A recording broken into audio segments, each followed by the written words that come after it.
Yakshimash YouTube. Thanks very much for tuning in to our fourth episode here. We're gonna switch it up a little bit here. I've been talking about some bullion for us little guy. Oops, this little guy fell down here. But we're gonna switch it up a little bit and talk about one of my other passions, and that is firearms. So I used to work at a firearms dealer, and I got a lot of good deals and whatnot from these guys. And my passion just kind of grew. Things were cheaper, and I loved going to the range with some friends and just throwing down some lead down range. And so that's kind of kept on. I no longer work there anymore. But my newest purchase is, I'll put that box right there. Oh no! Heads guy. Hey, you've just witnessed the death of this guy. He will be back. I promise you that. There's a special meaning to that guy. But if you can see, Sig Sauer, yes. So I've been looking at this firearm for a little bit, and I've been playing with some different ideas of which one to actually get. And I went with this one after a long deliberation between models. I tested them all out. I fit them to my hands, checked out grips and all this kind of jazz, and fired them. I did have a Smith & Wesson MK25, but this is the next step up. All right, so what do we have in here? This is our unboxing of the Sig Sauer, and now this little certificate of authenticity kind of gives it away. Sig Sauer MK25. So it's basically, this little certificate tells me that I am a SEAL and I don't have to go through all the training.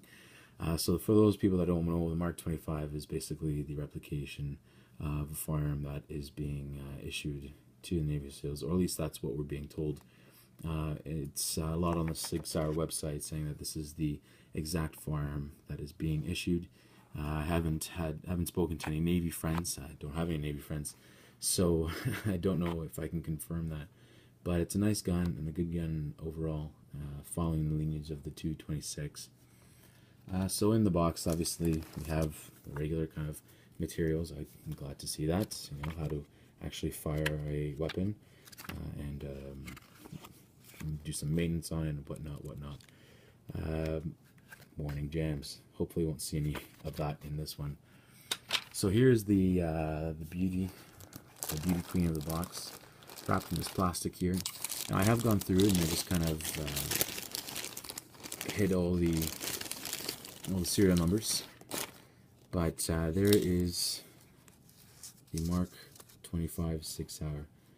Beauty of a weapon. Absolutely beauty of a weapon.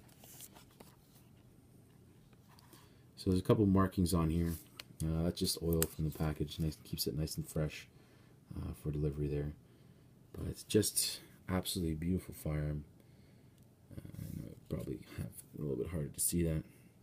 Sorry, I'm working on an iPad here, so it's a little bit hard to see the details there. But you have your anchor.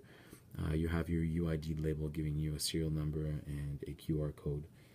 Everything else is pretty much stock. You can see that the metal on the decocker and the slide lock is a little bit different. It's phosphate coated to resist some of the extreme elements there. Now some people have, some people come with some different magazines. This is the Sig Sauer Made in USA magazine. My friend who also purchased the same firearm got the Metgar magazines that were also phosphate coated. So I feel a little bit of gypped, but you know what? It's a great weapon. It's a great firearm, and I'm sure that I'll have no problems with the magazines there.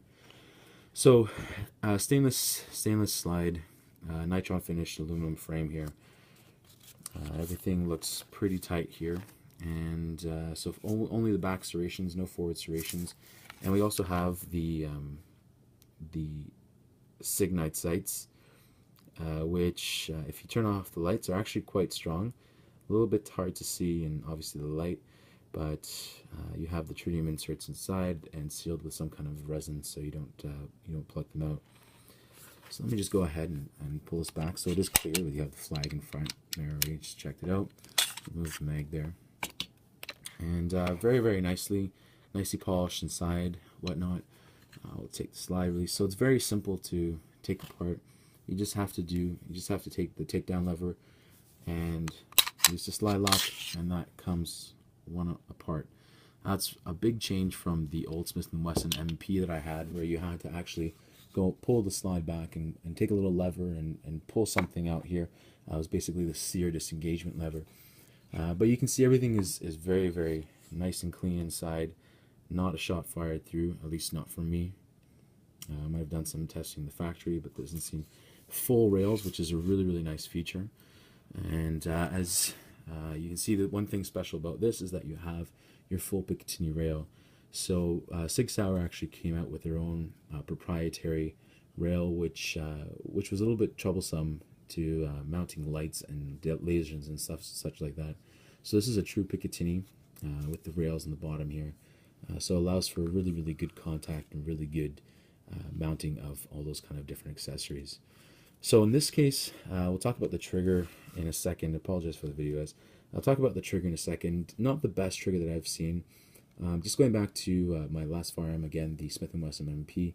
I put an Apex trigger job, forward set sear, and a short reset. And so it's going to take a little bit used to here, but I've already ordered the short trigger and the SRT trigger. So the short reset trigger. It's basically a drop-in click kit that you can do to shorten up your reset and whatnot. So we'll talk about that a little bit later. But there's the top half, or sorry, excuse me, the bottom half.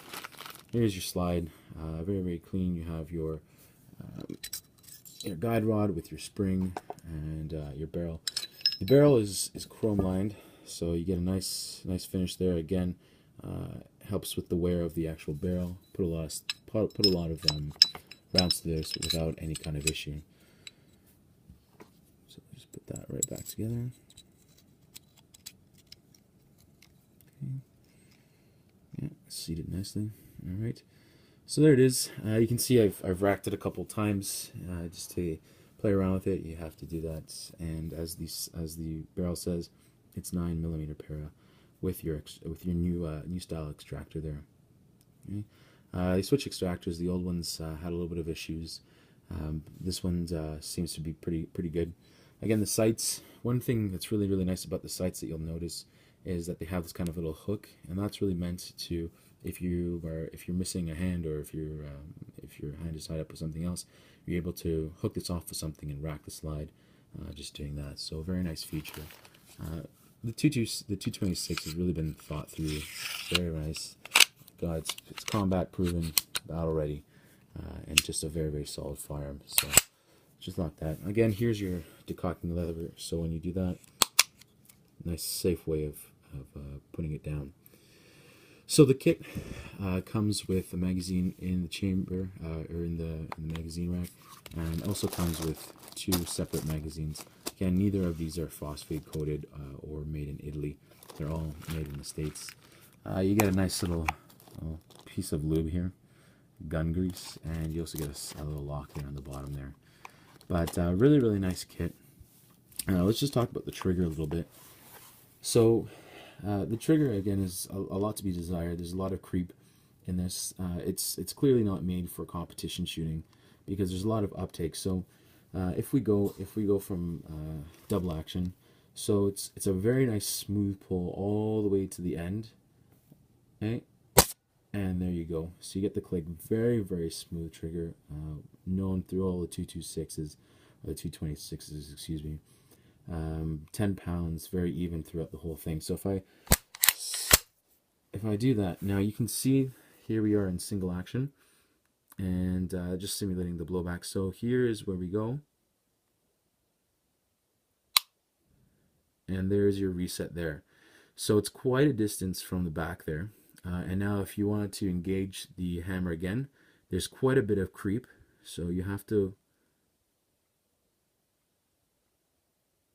so that is the uptake that you have to go for your next shot. Again, very, very light trigger pull for the semi, or for the single action. Okay. But again, just to take a look at that, you have all this distance traveled for the reset, and again, push it back. Now in the short reset trigger, your reset is going to be about here, and then it's basically almost engaged as you pull back. There's just a little bit of uptake, and then away you go partying. Very, very nice. Again, you can take the trigger. There's some people that we'll pull the trigger and release the hammer down. But again, you don't need to do that. You have a decocking lever which does it safely for you. I can't wait to fire this. I have fired my friend's Mark 25, and it's been a very, very nice firearm to shoot. Can't wait to take it out of range. So I'm going to do that, and I'll let you know how it went. I don't expect any problems. Probably just get a little bit of a different sight picture. The one thing to remember about the SIGs is that your sight picture is a little bit different. Whereas the Glocks, you'll be putting your target up on the top here. With the SIGs, you actually have to cover your target with your front sight. So it's going to take a little bit to get used to. I've had some experience with the Browning high power in my time in service a little bit, but this should be a nice little adventure. So there you go. If you have any questions or any comments you'd like to add, please do so below. Thanks very much for visiting, and we'll see you soon. Take care.